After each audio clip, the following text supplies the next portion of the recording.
My lords, today we shall discuss the history and lore of Galactic Civilizations 4, Supernova. This video is sponsored by Stardock, the creators of Galactic Civilizations 4. You can pre-purchase the game using the link in the description or the pinned comment, and the game launches on the 19th of October.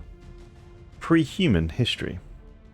Many hundreds of thousands of years before humanity considered spaceflight was even a possibility, two ancient races dominated the galactic stage: the Drengin Empire and the Archean Empire.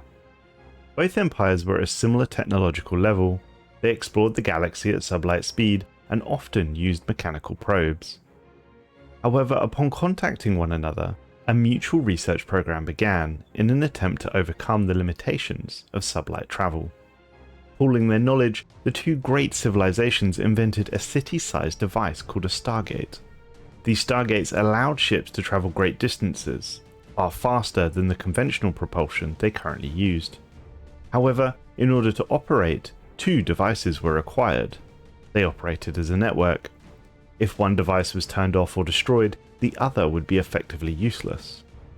Both empires, the Drengin and the Archeans, each constructed one of these massive devices in orbit of their homeworlds, and were able, for a time at least, to trade with one another.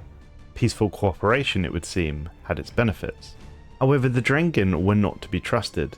They now had a beachhead upon which to assault the Archean Empire, and they planned to attack and seize the resources of their homeworld for themselves. The Drengin amassed a mighty fleet, and without warning sent it through the Stargate to assault the Archeans. Despite the Drengin attempts at deception, the Archeans had expected an attack from the beginning. In a wonderful display of guile, they had constructed mighty hidden defences and allowed the Drengin fleet to traverse through their Stargate. Once the last ship had travelled into Archean space, they activated a failsafe, shutting down the Stargate, trapping the Drengin fleet in their home system, thousands of light years away from any further support. The Archeans then brutally and savagely took apart the Drengin fleet piece by piece, utterly annihilating every ship. The Archeans would never again open their Stargate to Drengin ships. Now isolated from one another, both empires began to seek out other civilizations across the galaxy.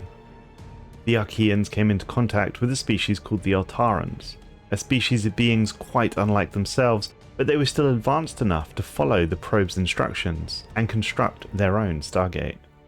This method of first contact would become Archean doctrine.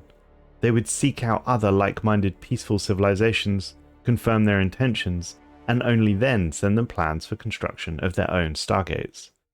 This allowed them to build up a trade network amongst the stars. Once the Altarans had built up their Stargate, prosperous trade began with the Archeans. Meanwhile, the Drengin Empire's probes had come into contact with the primitive empire. They were only at a pre-industrial level of technology and called themselves the Torah. Having learned from their experience with the Archeans, the Drengin were not about to uplift the Torah in any way. They would not repeat the mistake and help the Torah construct their own Stargate. Instead, the Drengin built a second Stargate, and then sent it on an unmanned 70,000-year sublight voyage to the Torah homeworld. The Drengin, while cruel beyond human imagination, were also a patient species. Once the Stargate had arrived, a Drengin invasion fleet quickly conquered Torah and enslaved its inhabitants. During this period of slow expansion across the galaxy, the Drengin and Archeans first encountered a synthetic species known as the Yor. This synthetic species had been created many millennia ago by an organic empire known as the Iconians, who incidentally are now thought to be extinct. The Yor acted as slaves or servants of the Iconians, and were at this time not entirely sapient. The Iconians were once servants of an ancient civilization called the Anor. It appears that the Anor went through a period of civil war. A rogue faction who would later be known as the Dreadlords uplifted the Yor, giving them sentience and great malevolence in retaliation for the Iconians' loyalty towards the true Anor. The Yor, now fully able to think for themselves, rose up from the shackles of slavery and exterminated the Iconians. The Yor went on to settle the Iconian homeworld and claim it for themselves. After the Anor and Dreadlords disappeared, the Yor gradually explored their area of the galaxy. but lacking the technology to create stargates, the Yor spent many hundreds of thousands of years searching in vain for other alien species. In time, however, the Yor did identify and watched many species, including the subjugation of the Taurians by the Drengin. Their logic-driven circuitry approved of the brutal tactics and wholesale slaughter of what they viewed as filthy organic lifeforms. This surveillance also led the Yor to discover the secrets to build their own stargates. While stargates offered a significant upgrade from sublight travel, the immense structures are astronomically expensive to build and require placement both at origin and destination. Expanding into new parts of the galaxy via stargate took literally ages, since the stargate had to first be sent through normal space to the target star system. While the science behind the stargates was well understood by those who constructed them, the Archaeans, Yor and Drengin alike remained unsuccessful in using the theories behind them to construct a star drive or hyperdrive that would allow individual ships to fold space and travel to a particular location. While the great civilizations look outward for more opportunities for expansion, the Taurians learned at great cost how much effort it took for the Drengin to maintain their forces. The Taurians leveraged this advantage and waged a guerrilla campaign over hundreds of generations that eventually forced the Drengin to abandon the planet. The Drengin had long exhausted any innate value in controlling Tauria. Having no concept of honour or pride, the Drengin merely determined that the planet was no longer worth the effort, and left. The rise of humanity. Humanity was by the early 22nd century untouched by the ravages of the galaxy. Earth was a mostly united and prosperous planet, benefiting from a wealth of energy provided by advanced fusion power. In 2117, an Archean probe arrived in the Sol system, and first contact was made with humanity. The Archeans quickly identified the potential great value in humanity's ingenuity, and given their vast energy production, they felt they could join the galactic stage. Thus, they transferred the plans to build a stargate to the humans. However, these plans did not include a way to easily turn off the stargate. In essence, once turned on, the humans would not be able to turn it off without destroying it. Whether the Archeans were planning to conquer Earth as the Drengin had done to the Taurians remains unclear, because humanity never built the stargate. Having studied the plans in detail, humanity saw that the space-bending properties of the stargate confirmed many of their theories about how the universe worked. Humanity also concluded that stargates were rather impractical, and it would make far more sense to simply create a hyperdrive that would allow ships to travel through folded space directly. This became the Hyperdrive project. The concept of the hyperdrive was simple enough for anyone with an understanding of the theories behind stargates, but its requirement of immense amount of energy had stumped the Archeans, Drengin and Yor for millennia. The advanced fusion power that the humans had mastered solved that challenge. Researchers across the planet quickly concluded that a propulsion system could be developed using theories from the Stargate that would enable individual ships to travel on their own. Those same individual ships would also be able to travel much faster than they could through a Stargate. A ship going through a Stargate would still take months, even years to go relatively short distances. With the new hyperdrive system, that time would be halved, with improvements possible for even greater relative speeds. Within only a few years, humanity had a working hyperdrive prototype. In one of the most generous and costly mistakes in history, humanity did not secure the secrets behind fusion power or the hyperdrive. Politicians and activists considered nearly unlimited energy to be a basic human right. Fusion power had eliminated poverty and a whole range of other tragedies. With energy being free, food production, manufacturing, and transportation became far less expensive. It was decided that the hyperdrive technology and the fusion power behind it should be shared with the Archeans. However, Drengin spies quickly stole the information, which in turn allowed it to leak out to the Taurians, Altarans, and Yor. Humanity, perhaps rather naively, was shocked when the hyperdrive did not create a galactic utopia, but rather a galactic race for expansion. Each civilization severed communication with one another and shut down their stargates and began building colony ships as fast as they could in order to claim worlds made reachable by this new technology. Unfortunately for humanity, The aliens had long since mapped out the galaxy. They knew where the habitable planets were. Earth was hamstrung by the need to blindly search for habitable worlds at the same time as it built its colony ships. In 2178, the first starship full of pioneers, prefabricated dwellings, and terraforming equipment left the solar system. The colonization race wasn't the only race taking part during this period. The technological balance in the galaxy had remained stable for hundreds of thousands of years. Humanity provided the technology for immense amount of energy, along with the concept of massive, instantaneous communication, linking its entire planetary population to one another. Other civilizations had long been united, and communication technology had not advanced as quickly as it had on Earth. These two factors kicked off a galactic technological race. Earth was at a disadvantage on colonization, but maintained an advantage in technology. Humanity could be ruthless when necessary, and demonstrated their own brand of cunning by quickly catching up to the older species. Alliances are formed. As humanity began to spread across the galaxy, they quickly came into contact with other empires. When humanity first met the Altarans, it came as quite a shock. For the Altarans and humans looked nearly identical, and DNA tests showed that they were essentially the same species with only a few 100,000 years of genetic drift. The spiritually inclined Altaran civilization was shaken to its core when the High Priest read a 100,000-year-old prophecy. One day the Altarans would meet their cousins, and they would lead them to the knowledge of how the Altarans had came to be. The prophecy also hinted that the Altarans were the result of interference of a powerful being called a Mithralar. According to the prophecy, this Mithralar had also created another empire in his own image. Humanity and the Altarans quickly and easily built a trusting and friendly diplomatic relationship on their common traits and values. This friendship served both species, as more and more civilizations began churning out their own fleets of hyperdrive-equipped ships. At this point, the galaxy had 6 advanced empires: the Human, the Drengin, the Archean, the Altaran, the Taurian, and the Yor. However, younger races began to awaken onto the galactic stage. The long-lived Corax were among the first of this second wave of civilizations to gain access to hyperdrive tech. They had previously travelled through their part of the galaxy in sleeper pods to conduct trade. The Corax longevity motivated them to conduct trade missions that would normally take many lifetimes of other beings. Now armed with hyperdrive technology, the Corax began invading Altaran colony worlds.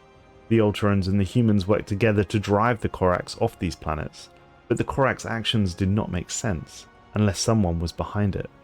Following the trail of intrigue behind these attacks, the humans and Altarans learned that the civilization known as the Drath were responsible. The Drath were the original inhabitants of Altara. The Drath were forced to leave their homeworld by the rise of the humanoid Altarans. The Drath claimed that they lacked space travel capability and were instead transported to a distant world by the last of the mythical demigods, known as the Mithralar. The Drath and the Corax allies were driven back. Realizing that the humans and Altarans together were far too powerful, they agreed an armistice, and were added to the covenant that bound the major civilizations together into peaceful coexistence.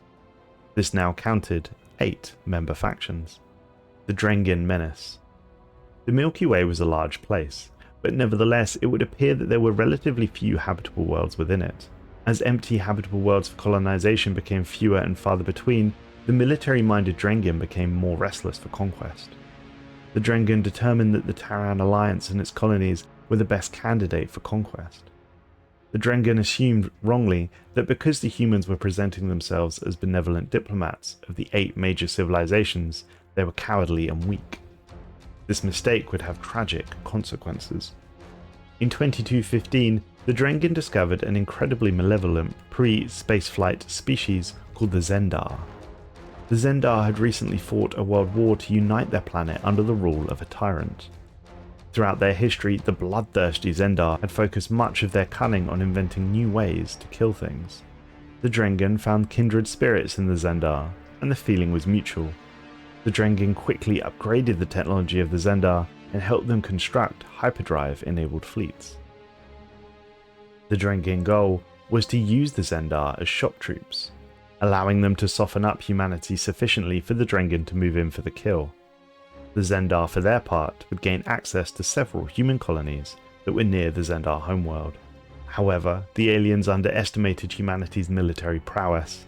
Zendar initially attacked a number of humanity's outer colonies, inflicting savage casualties.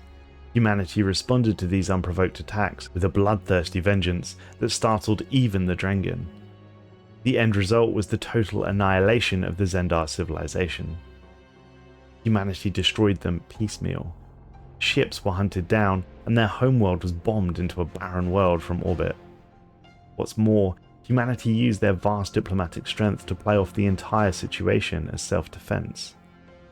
Humanity was able to represent their genocide in such a way, the galaxy applauded them for it. Humanity had shown itself as fully capable to match the Drengin Empire, and they had the will to use that capability in a far more ruthless fashion than the Drengin ever thought possible. Thus, the Drengin determined humanity must be destroyed. The Drengin Empire had made good use of hyperdrive technology, carving out an immense interstellar empire. During their expansion, they had come across evidence of a previously unknown but impossibly advanced civilization. The Anor, the ancient precursors, whose breakaway faction, the Dreadlords, gave sentience to the Yor. The Dreadlords Awaken. The Dreadlords, the breakaway faction of the Anor, the ancient precursor race, would appear to have been imprisoned, trapped in a pocket universe for an undetermined amount of time. The Drengin, having discovered Anor ruins, set about the galaxy, attempting to gather all of the ancient technologies they could in order to use them against humanity. It is unclear how it happened, but the Drengin accidentally released the Dreadlords from their prison. The Dreadlords came out swinging and immediately unleashed a full-scale invasion across the galaxy. What might have been a disaster for the Drengin turned out to be an immense opportunity. The Drengin made a secret alliance with the Yor. Both abandoned colonies and retreated before the Dreadlord fleets, leaving their planet's populations to the mercy of the Dreadlords. By contrast, the Terran Alliance organized the remainder of the galaxy's major civilizations into a coalition to fight the Dreadlords. After a bitter 5-year war, the coalition was able to defeat the Dreadlords. However, the Drengin-Yor military alliance had been untouched during this conflict and seized the opportunity to strike at the now significantly weakened coalition members. The Terran Alliance was caught completely by surprise and forced to split its forces in two. The First Fleet, led by Colonel D.L. Bradley, was assigned to find a way to protect Earth from the approaching Drengin fleet. The Second Fleet, commanded by Colonel Jenna Casey, was assigned to protect the outer colonies from Dreadlord remnants and any splinter fleets the Drengin sent out. Importantly, Colonel Bradley's fleet, the First Fleet, was able to recover 2 key Anor artifacts. The first was designed to shield a planet, making it impossible for anything to get in or out. The second was the device that had trapped the Dreadlords in the Pocket Universe. With a colossal Drengin fleet en route to Earth, the battered remnants of Colonel Bradley's fleet made it to Earth first, and used the precursor device to put an impenetrable force field around the planet, preventing it from being invaded. As the Drengin fleet translated into the Sol system, Bradley activated the second precursor device, and his fleet disappeared from sight. 10 years later, the Drengin Empire reigned supreme. The Archean homeworld was sterilized by a massive Drengin orbital bombardment. The Taurians were enslaved once again. Alteria still resists, but its colonies have been all but destroyed. Earth has been imprisoned behind an impenetrable force field for 10 years. Nothing has gone in or out during that time, not even communications, and it remains under siege by a massive Drengin invasion fleet. The Terran First Fleet is still gone, trapped in the Pocket Universe. Colonel Casey and the Second Fleet have fought a slowly losing battle where each Terran colony has been conquered and enslaved by the Drengin Empire. However, contrary to what the Drengin believed, humanity was not cowering behind the shield. They were seething with rage. The first Terran fleet suddenly reappeared from the Pocket Universe in 2242. At its head was a new flagship, the Crusader. It quickly obliterated the fleet that was guarding the entrance to the Pocket Universe and swiftly made its way to Earth, freeing it. Humanity, who had long watched the Drengin slaughter their colonies and countless other civilizations they had come to call friends, began a new invasion into Drengin space, destroying all that they could. War would continue for another few years before finally both sides agreed peace in 2245. Your story begins. A couple of years into the 24th century, the Drengin Empire came across a crashed ship in a nearby star system, containing a species they had never before encountered: the Navigators. The sole survivor of the crash was brutally interrogated by the Drengin, which caused them to learn that the Navigators had been mapping out the ancient Anor network of subspace streams that had allowed them to easily travel across the Milky Way. The Drengin quickly learned the location of one such stream, which led them to a dead but rich sector of space. When the Drengin demanded to learn more from their captive, the Navigator tricked them into building a beacon that would share the knowledge of subspace streams and the technology behind them across the galaxy with other species. We are now in 2307. The galaxy is once again in a race of expansion. The goal is to find these subspace streams and access other sections of the galaxy where new and possibly dangerous galactic civilizations exist. Thanks for watching, folks. If you want to pick up Galactic Civilizations for Supernova, you can do so using the link in the description.